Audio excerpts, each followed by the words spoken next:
Mapalad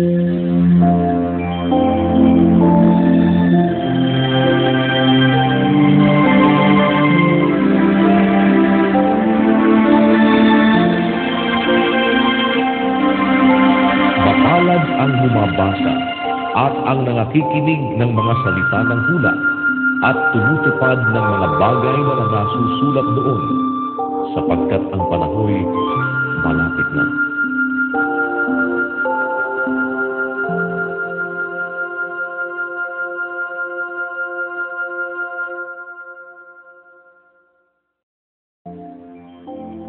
Roma, Kapitulo 12. Kaya nga mga kapatid, ipinamamanhik ko sa inyo, alang-alang sa mga kahabagan ng Diyos, na inyong iharap ang inyong mga katawan na isang haing buhay, banal, na kaaya-aya sa Diyos, na siya ninyong katampatang paglilingkod espiritual.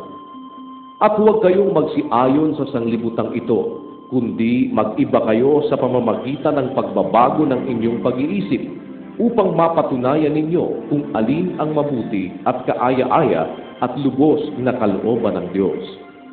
Sapagkat sinasabi ko, sa pamamagitan ng biyaya na sa akin ay ibinigay sa bawat tao sa inyo, na huwag mag-isip sa kanyang sarili ng totoong matayo kaysa nararapat niyang isipin, kundi mag-isip na may kahinahunan ayon sa kasukatan ng pananampalataya na ibinahagi ng Diyos sa bawat isa. Sapagkat kung paanong sa isang katawan ay mayroon tayong maraming mga sangkap, at ang lahat ng mga sangkap ay hindi pareho ang gawain, ay gayon din tayo na marami ay iisang katawan kay Kristo at mga sangkap na sama-sama sa isa't isa. At yamang may mga kaloob na nagkakaiba-iba ayon sa biyaya na ibinigay sa atin. Kung hula ay manganghula tayo ayon sa kasukatan ng ating pananampalataya. O kung ministeryo, ay gamitin natin ang ating sarili sa ating ministeryo. O ang nagtuturo ay sa kanyang pagtuturo. O ang umaaral ay sa kanyang pag-aral. Ang namimigay ay magbigay na may magandang loob.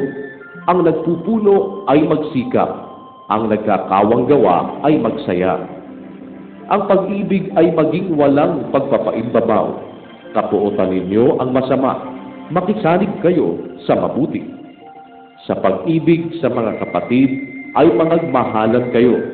Sa kapurihan ay ipagpauna ng isa't isa ang iba. Huwag mga tamad sa pagsusumikap.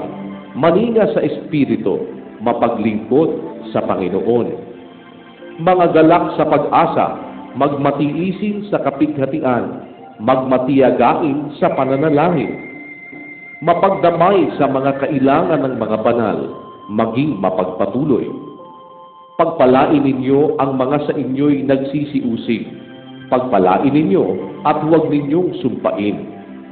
Makigalak kayo sa nangagagalak, makiiyak kayo sa nagsisiiyak. Mangagkaisa kayo ng pag-iisip. Huwag ninyong ilagak ang inyong pag-iisip sa mga bagay na kapalaluan, kundi makiayon kayo sa mga bagay na may kapakumbabaan. Huwag kayong mga pantas sa inyong sariling mga haka. Huwag kayong magbayad sa kanino man ng masama sa masama. Isipin ninyo ang mga bagay na kapuri-puri sa harapan ng lahat ng mga tao. Kung maaari, ayon sa inyong makakaya, ay magkaroon kayo ng kapayapaan sa lahat ng mga tao. Huwag kayong mga gigantihan, mga iniibig, kundi bigyan ninyong daan ang galit ng Diyos, sapagkat nasusulat, akin ang paghihiganti, ako ang gaganti, sabi ng Panginoon. Kaya't kung ang iyong kaaway ay magutom, pakanin mo. Kung siya'y mauhaw, painumin mo.